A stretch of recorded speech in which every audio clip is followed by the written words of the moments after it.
Bienvenidos a todos a este estudio acerca de un tema de suma actualidad y muy importante y relevante para todos nosotros, y especialmente nosotros como creyentes. Hoy vamos a estar abordando el tema de la eutanasia.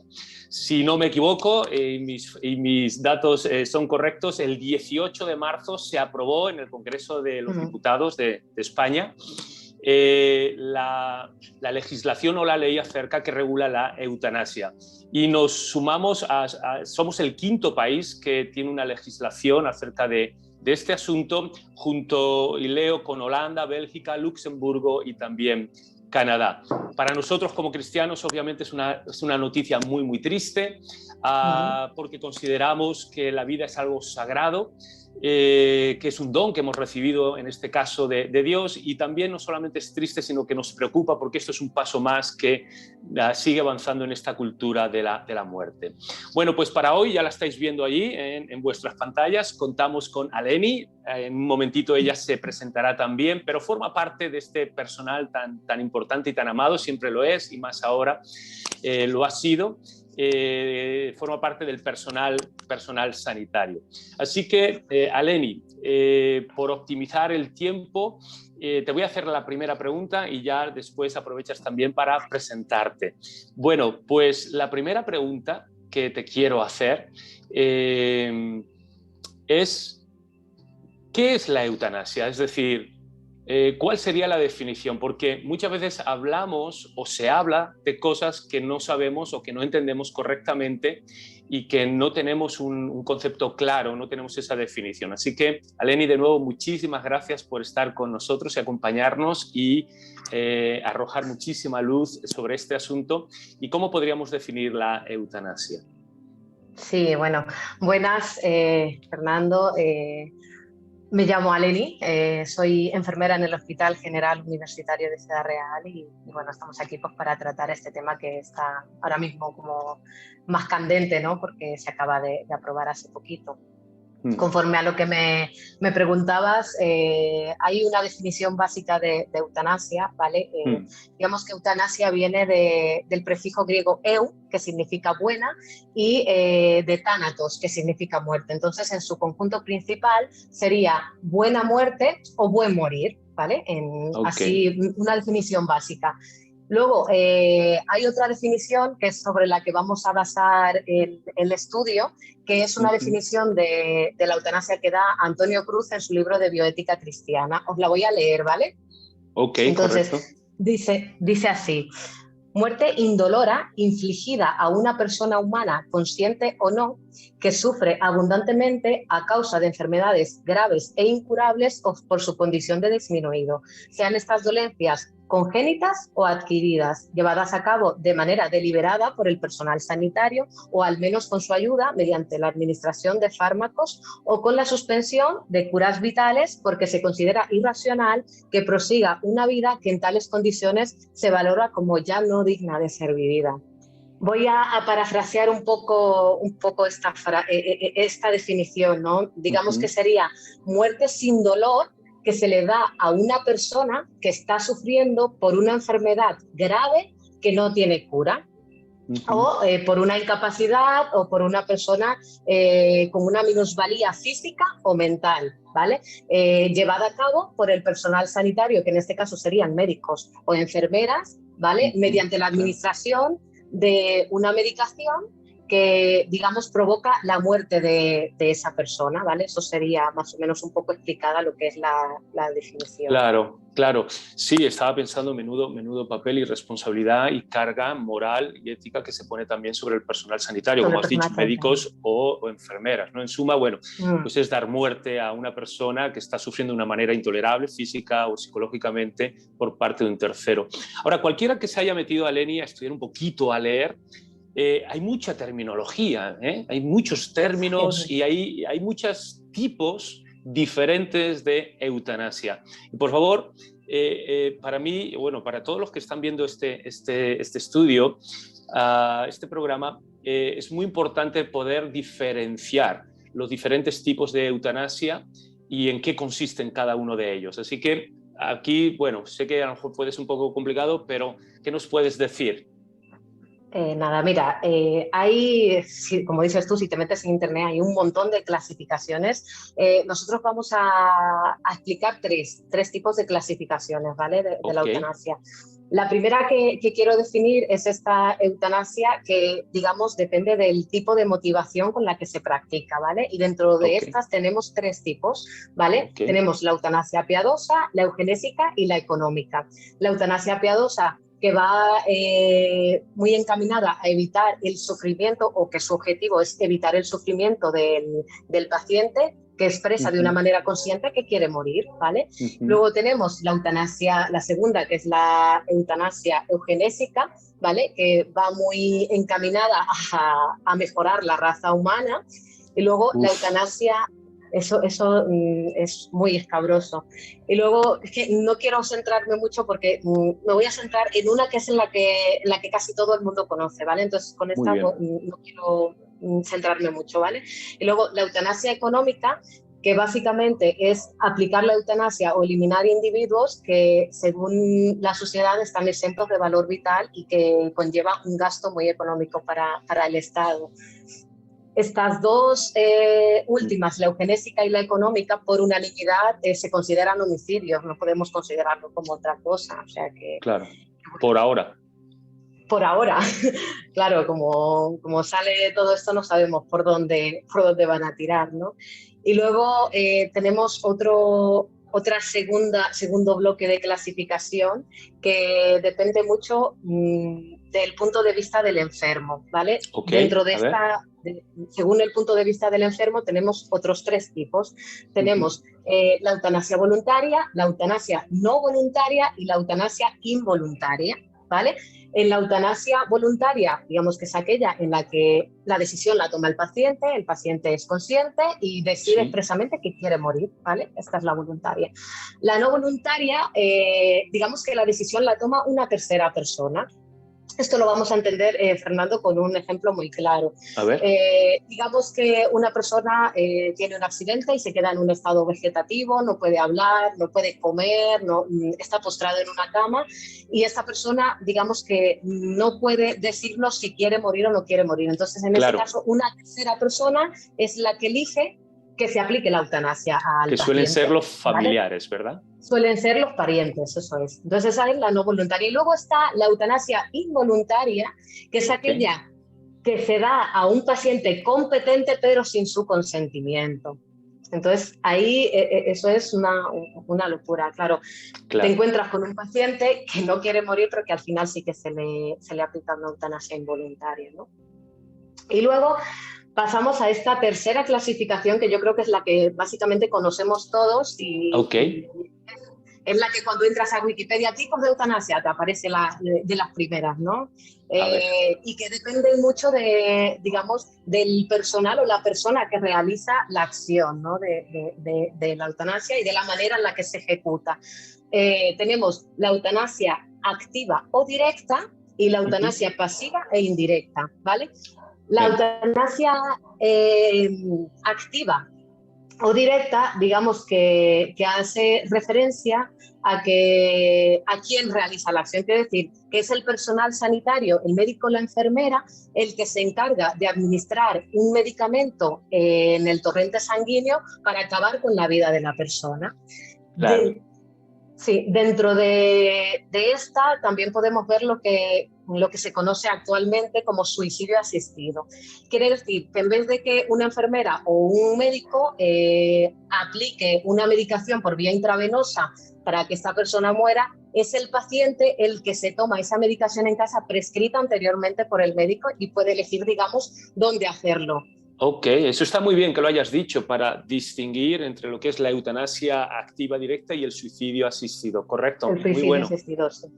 Entonces, digamos que esa persona, una vez que se toma pues, esos barbitúricos o esas pastillas que le prescribe el médico, pues puede elegir dónde hacerlo, si en su casa o de una manera ideal, como lo pintan muchas veces en las películas, en el campito con la cama y los familiares y todo el Claro. asunto, ¿no?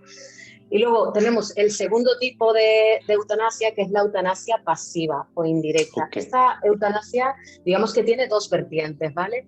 Una vertiente es digamos, el inhibir lo que es la cura, quiere decir, separa un tratamiento que se le está dando a un paciente porque ya se considera que a lo mejor su enfermedad ya no tiene cura.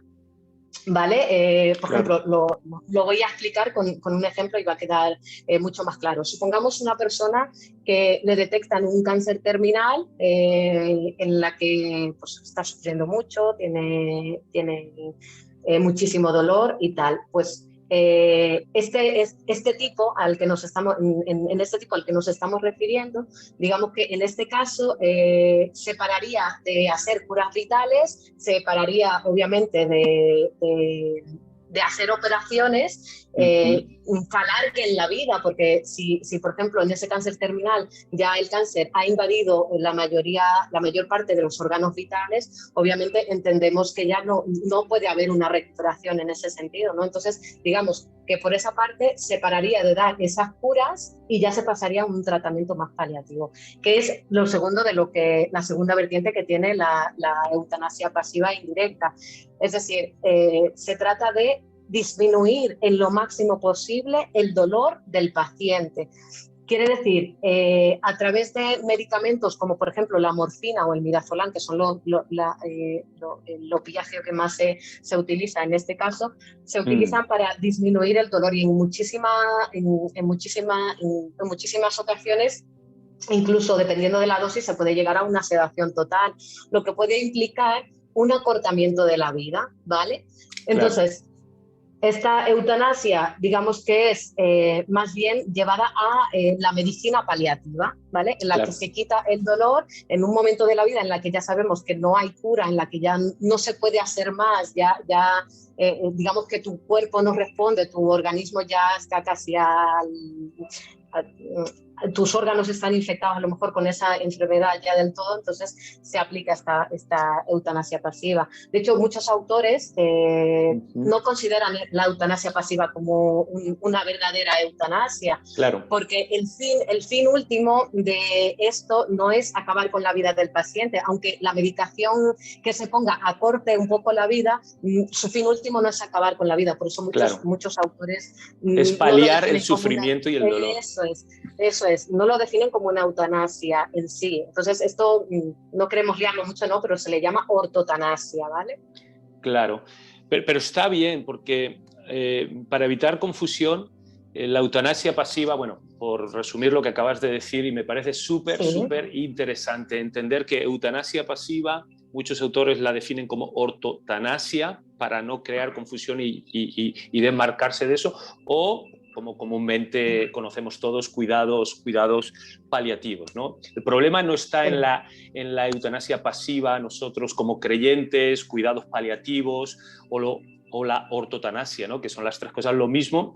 Nosotros como creyentes ahí no tenemos ningún problema. Es lícito, como tú decías, si alguien tiene un cáncer terminal y decide delante del Señor y con su familia, sus seres queridos, no recibir ningún tratamiento de quimioterapia o lo que sea y dejar el proceso natural y no iniciar ese tratamiento o suspenderlo en algún momento, pues todo eso es lícito. El problema no radica ahí.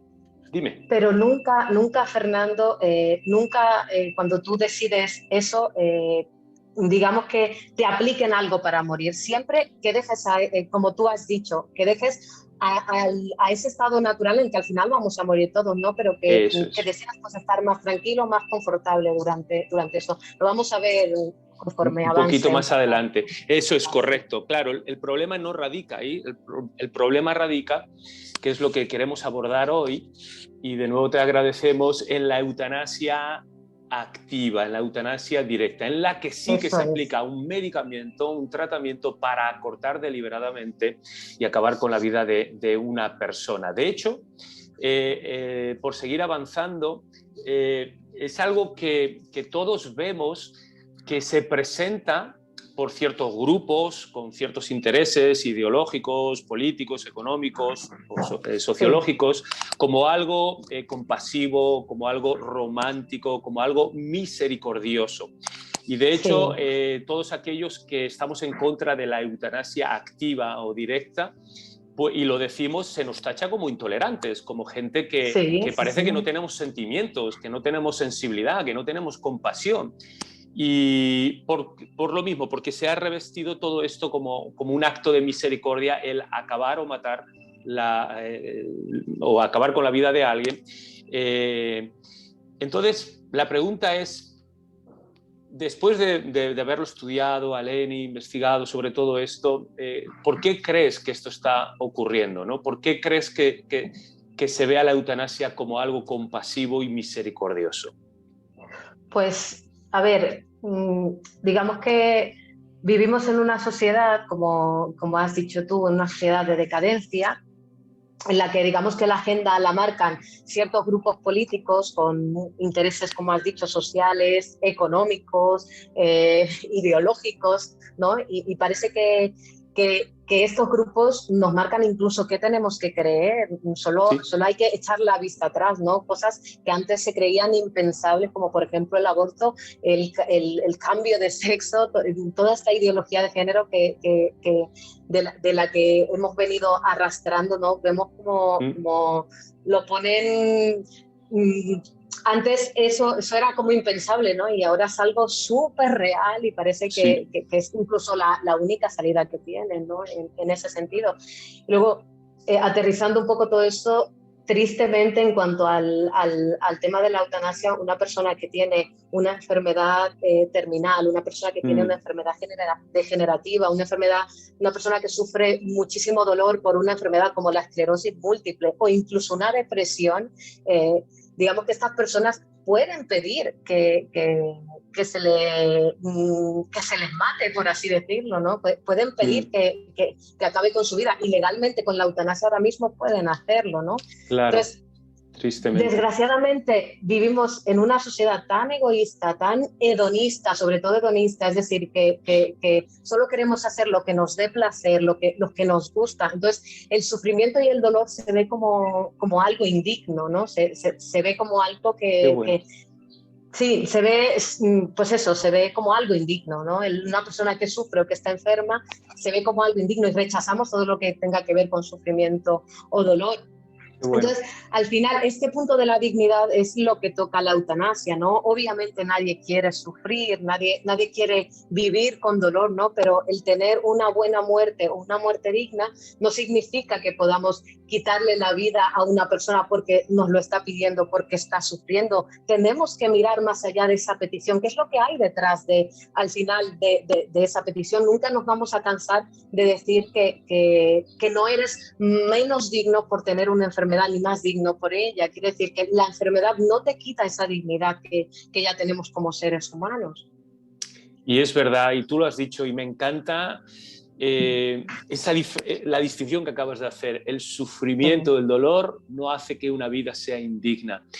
Y otra cosa, Leni, y nos duele, nos da rabia, pero tenemos que alzar nuestra voz. Es que hay ciertos grupos, ciertos colectivos que se adueñan de ciertos términos que todos defendemos y parece que son patrimonio exclusivo de ellos. Me refiero a la muerte digna.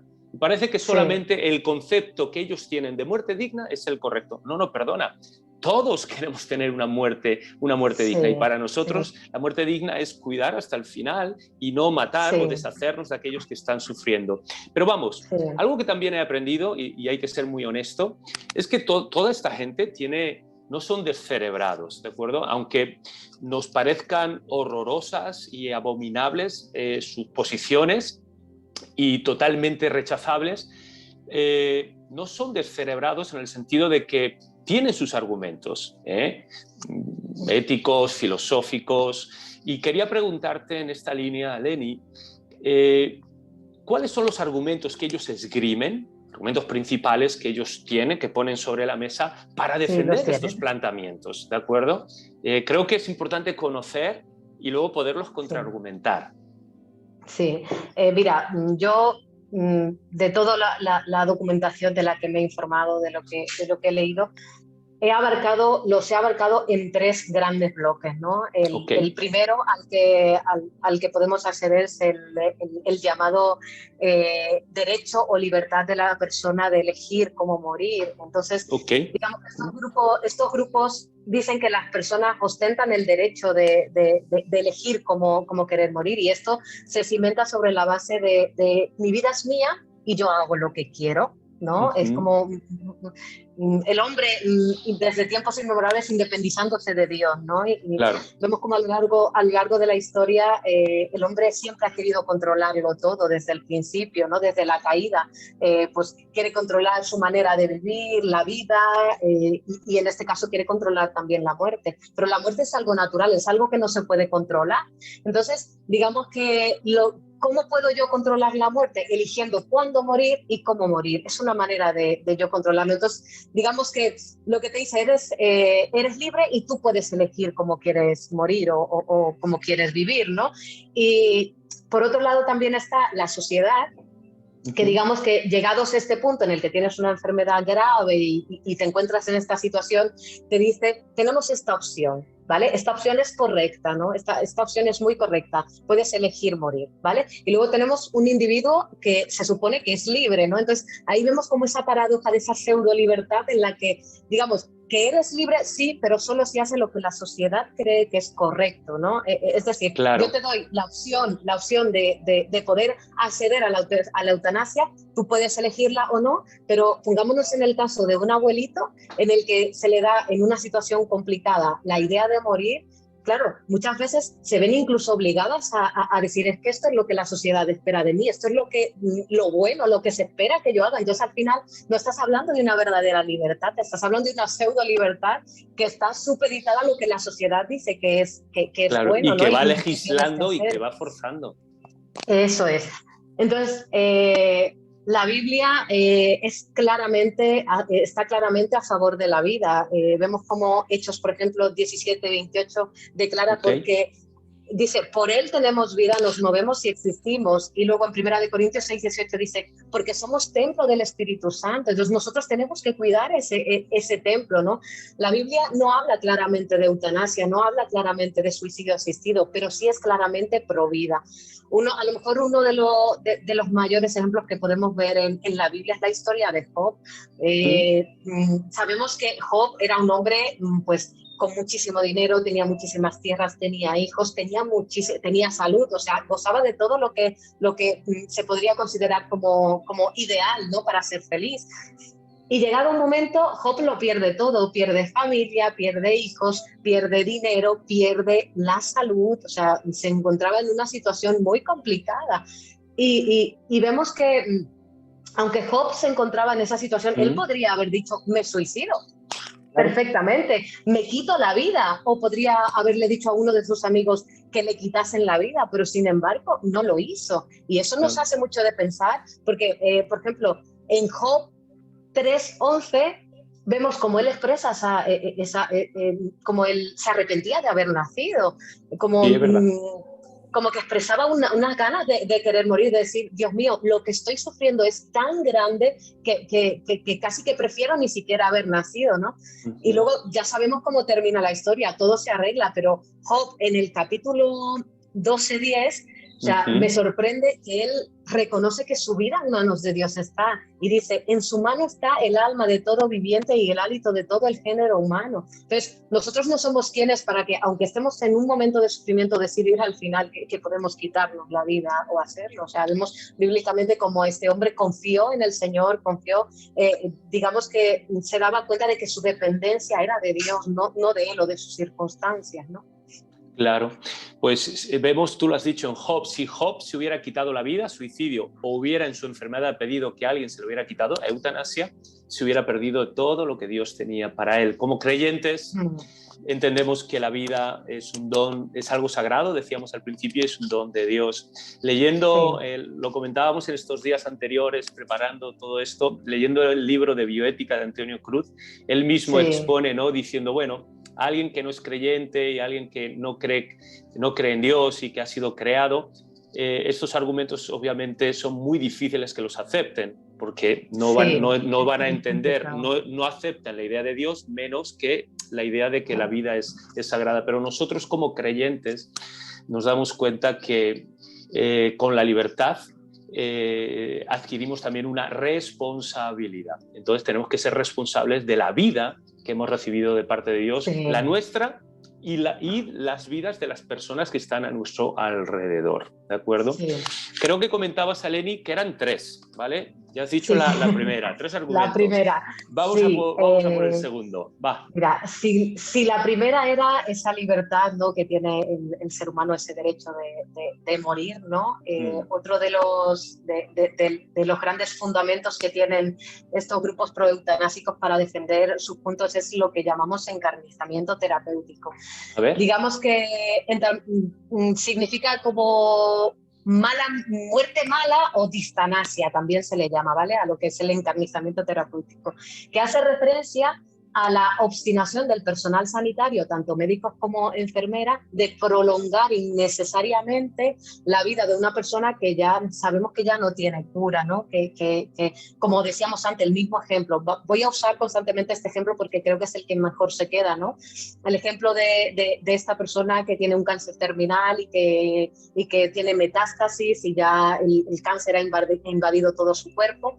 Digamos que un encarnizamiento terapéutico sería, en ese caso, pues seguir dando curas vitales, seguir haciendo operaciones para salvar la vida de esta persona. A esto se le llama encarnizamiento terapéutico, aún, claro. digamos,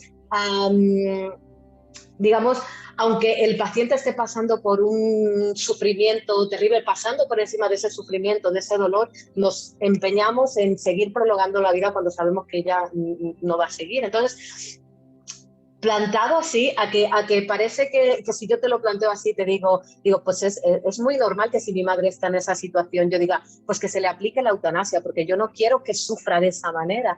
Pero eso no es así del todo, ¿no? Porque obviamente nosotros no estamos a favor del encarnizamiento terapéutico, pero sí estamos a favor de la medicina paliativa, como hemos dicho anteriormente, de una medicina que puede mitigar ese dolor de esa persona, que puede paliar ese dolor, que puede hacer que esa persona se encuentre, como hemos dicho, confortable ante la muerte y que pueda encontrarla, digamos, que la pueda afrontar de la mejor manera posible, ¿no?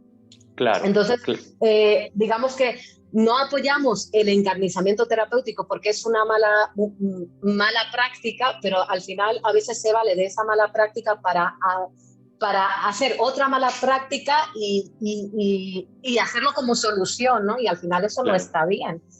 Claro. O sea, ese no es el punto. Claro, claro, y es buenísimo entenderlo, que nosotros como creyentes no estamos a favor de operaciones innecesarias, pero tampoco estamos a favor de que se le administren medicamentos para acabar con la vida de una persona. No podemos justificar un mal con otro mal, ¿no? O aplicar un mal justificándolo con otro mal. Muy bien, pues, y eso nos ayuda a entender, esto es muy, muy, muy bueno. Y el tercer argumento, Eleni, entonces, ¿cuál sería y de qué estaríamos hablando? Pues el tercer argumento en el que se basan sería lo que estuvimos hablando antes, que dimos unas pinceladas de la muerte digna, ¿no? Lo que la gente entiende como muerte digna. Que esto se basa en el hecho de que existen vidas que no merecen ser vividas y, por ejemplo, a lo mejor es mejor, usa mucho esta frase, es mejor una buena muerte que una mala vida. ¿Vale? Volvemos a los ejemplos para que se entienda bien, ¿no? Imaginemos una persona que tiene un accidente de tráfico, ¿no? Un joven que tiene un accidente de tráfico y queda tetrapléjico, parapléjico, queda en silla de ruedas, o el abuelo al que se le detecta un cáncer terminal, o en fin, para dar varios ejemplos, ¿no? Pues según la sociedad, esas vidas de esas personas no merecen ser vividas, como que no merecen la pena. Entonces, digamos que esto nos introduce en un dilema ético y moral muy grande, porque al final, ¿quiénes somos nosotros para decidir qué vidas merecen ser vividas y cuáles no? O sea, ¿dónde estaría el límite para decidir en una enfermedad qué personas merecen morir en ese tipo de enfermedad y cuáles no. Incluso se me viene a la cabeza, al final, ¿a qué edad una persona es lícito que diga quiero morir o no quiero morir? O tiene conciencia de que quiere o no morir. Porque, por ejemplo, en Holanda, digamos que la edad mínima para tú acceder a una eutanasia son 12 años. Con 12 años, ¿qué persona puede decidir si quiere vivir o no quiere vivir, o no quiere vivir, ¿no? Entonces esto nos adentra también en un mundo muy escabroso, como por ejemplo vamos a entrar en las enfermedades mentales, la gente que tiene, por ejemplo, esquizofrenia, trastorno bipolar, una depresión, una ansiedad profunda, que están sufriendo mucho, como lo dicen las reglas de la eutanasia, ¿no? Entonces, ¿qué hacemos con estas personas? ¿Qué le decimos a estas personas? O por ejemplo, en un tema más estas, como por ejemplo un síndrome de Down, un niño con síndrome de Down, le estamos diciendo a esa madre que ese niño no merece vivir, que ese niño no, como que su vida no vale la pena. Claro. De hecho, yo, cuando en un futuro tenga hijos, si mi hijo nace con una malformación o nace con una enfermedad, no me gustaría que las personas lo mirasen como que su vida no vale la pena, o pobrecito, su vida no merece ser vivida, ¿no? Entonces, o como una existencia indigna. Eso es como lo que has dicho tú, una existencia indigna. Al final, ¿qué nos diferencia esta manera de pensar del exterminio nazi que hizo Hitler en 1939, cuando en su Reich, digamos que las enfermedades congénitas y las malformaciones y las enfermedades mentales era obligatorio informarlas, ¿no? Luego entendimos que eran para exterminarlos, ¿no? Y eliminarlos. Claro. Entonces, ¿qué nos diferencia de todo eso? Entonces, tenemos que sentar unas bases claras de por qué estamos en contra de todo este movimiento, porque al final es lo que van a tener nuestros hijos en un futuro. O sea, ¿qué le vamos a decir a esas familias que verdaderamente están sufriendo y que tienen ese problema, ¿no? Entonces, es un tema bastante complicado. O sea, ese dilema moral que surge, o sea, ellos lo maquillan muy bien, pero al final hay un dilema ahí moral que, como cristiano lo entendemos, pero como persona no cristiana incluso, o sea, la vida de una persona discapacitada vale la pena, la vida de una persona con problemas mentales también es digna, también merece ser vivida, ¿no? Claro, al quitar a Dios de la ecuación y entendiendo que Dios le da la misma dignidad a todas las personas, independientemente de su dolor, sufrimiento, trasfondo, género, raza, y al quitar a Dios de la ecuación, ellos se instituyen como esos jueces. Y claro, ahora son ellos, las personas, ciertos colectivos, los que definen qué vidas son dignas de vivir y qué vidas no son dignas de vivir.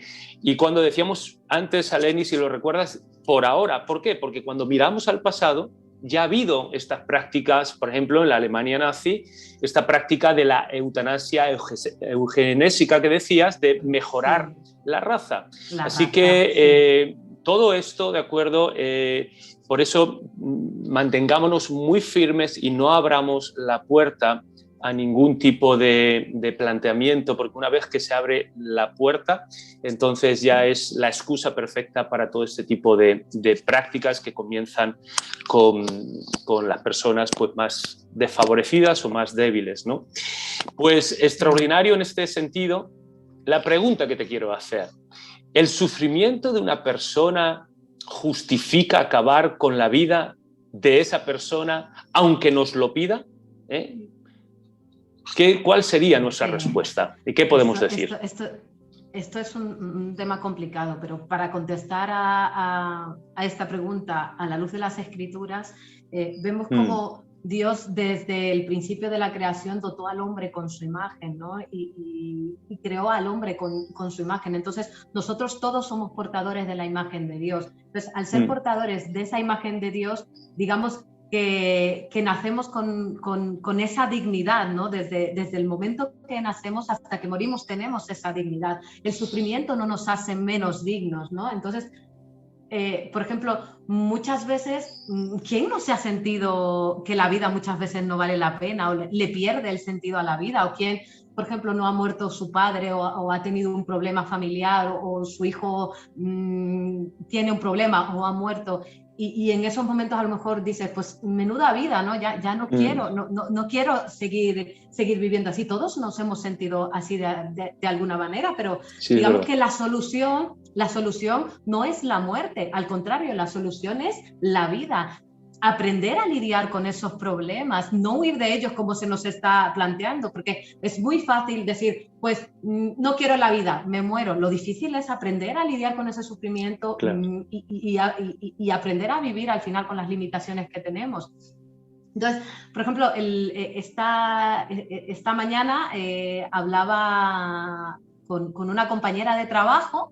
Sí. Y hablábamos sobre el tema, ¿no?, de la eutanasia, y dice, es que al final darle al paciente la posibilidad de poder quitarle la vida porque a una persona, por ejemplo, con una depresión o que puede perfectamente vivir, o una persona con una paraplegia o algo, dice, quitarle directamente de cuajo la vida, dice, lo que está haciendo es que creemos sociedades cobardes, sociedades que no son capaces ni siquiera de enfrentarse a los problemas. Obviamente no estoy quitándole sentido al dolor, y obviamente entiendo que la gente que pide morir en ese momento es porque verdaderamente lo siente y está sufriendo mucho, ¿no? Pero también tendremos que aprender a lidiar con el sufrimiento, como lo decía antes, ¿no? Entonces, digamos que el mensaje de la Biblia y de Jesús en este sentido es muy claro, nos llama a llorar con los que lloran, ¿no? Jesús lo decía, llorar con los que lloran. Entonces, llorar con los que lloran significa cuidar, significa dedicar tiempo a esas personas, a lo mejor significa apoyarlos, estar ahí cuando ellos verdaderamente los necesitan, no aniquilar al más débil o darle la solución más fácil, como es la muerte, que es algo claro. que ya no tiene retorno. Lo más difícil es acompañar a estas personas en este duro tránsito de la vida. Entonces, por ejemplo, pongamos el ejemplo de un abuelito que a lo mejor tiene una enfermedad crónica que lo invalida para ciertas cosas de la vida diaria, ¿no? Pero que puede vivir perfectamente, y un abuelito en esas condiciones pide morir. A lo mejor ese abuelito no quiere morir, lo que quiere es que lo acompañes, lo que quiere es que lo cuides, lo que quiere a lo mejor es que le dediques un poquito de tiempo, lo que quiere es a lo mejor que lo incluyan en el núcleo familiar, y que no lo hagan sentir a lo mejor como una carga o como que ya no vale, como que es desecho de la sociedad. Toca mirarnos al espejo y no coger el camino fácil, sino acompañar a estas personas, estar con estas personas y mostrarles verdaderamente que hay una salida, que es el acompañamiento, que estamos contigo, que sabemos que lo estás pasando mal, que hay un sufrimiento, pero aquí estamos, ¿no? Y vamos a estar contigo hasta el final, ¿no? Y yo creo que muchas veces es lo que mucha gente necesita.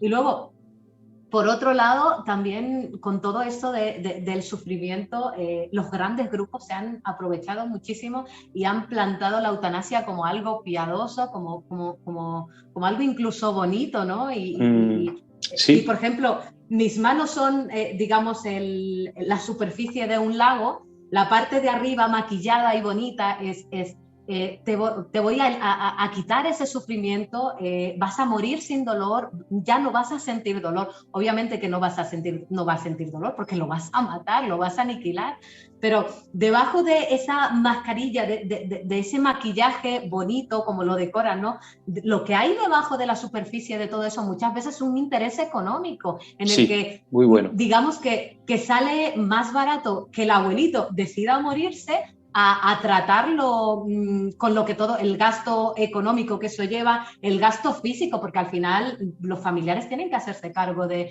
ese abuelito, ¿no? Entonces, al final, siendo duros, ¿no? Sale más barato que el abuelito muera a enseñarle a vivir y a vivir con las limitaciones que tiene, ¿no? Sí, es verdad, sí es verdad.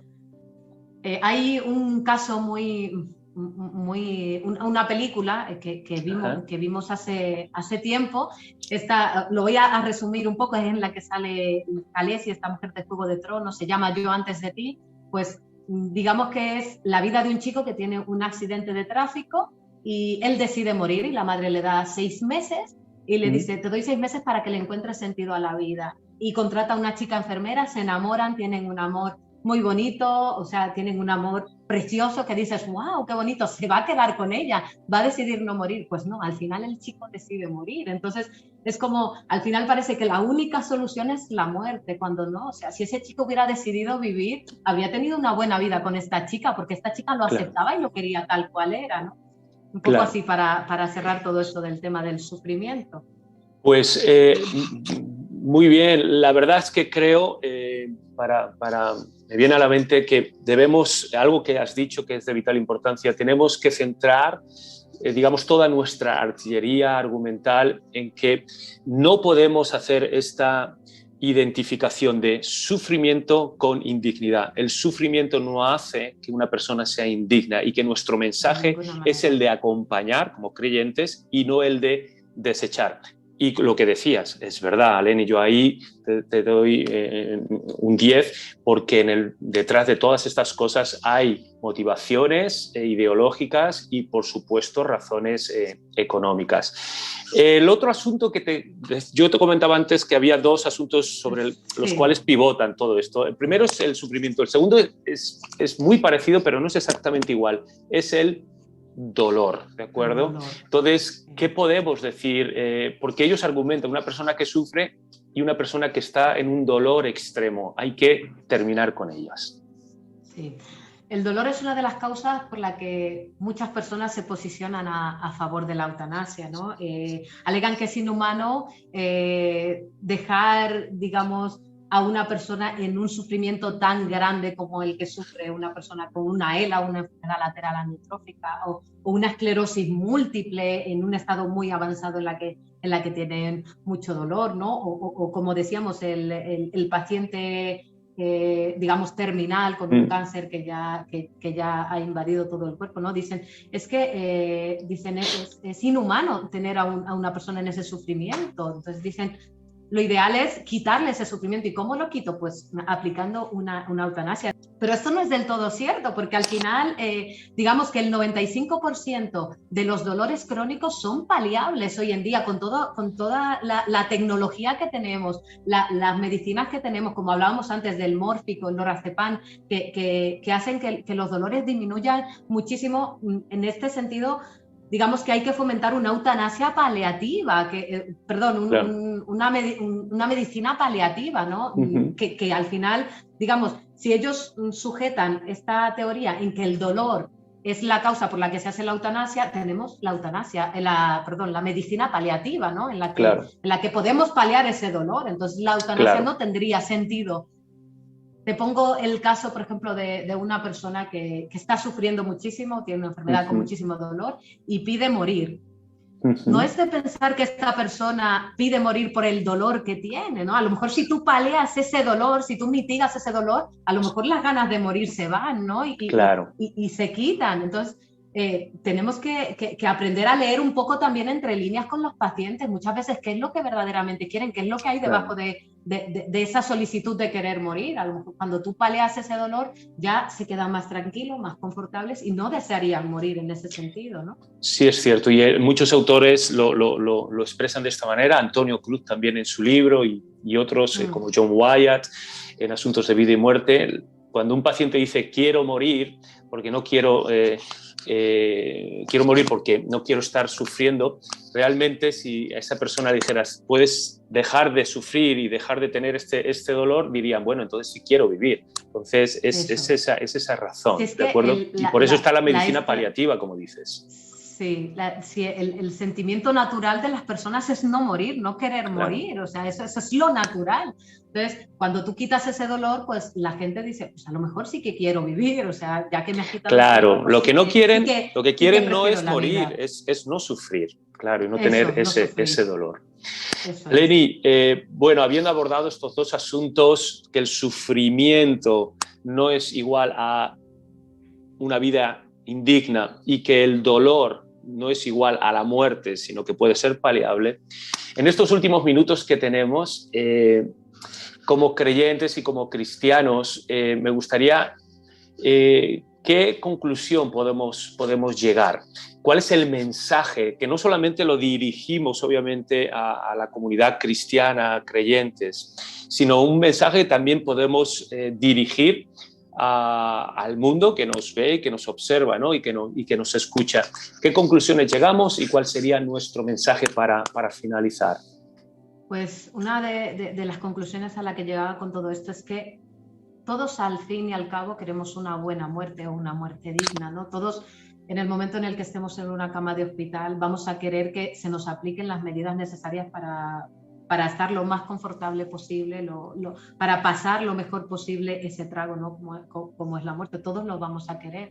Pero la eutanasia, como hoy lo conocemos, como actualmente lo han planteado, digamos que va en contra del juramento hipocrático, va en contra de los principios básicos de la medicina paliativa, ¿no? Porque en vez de promover la salud y el bienestar del individuo, lo que hace es aniquilarlo prematuramente. Entonces, digamos que la medicina no puede concebirse como eutanasia solo, o sea, no puedes concebir la eutanasia como una medicina, ¿no? Claro, es contradictorio.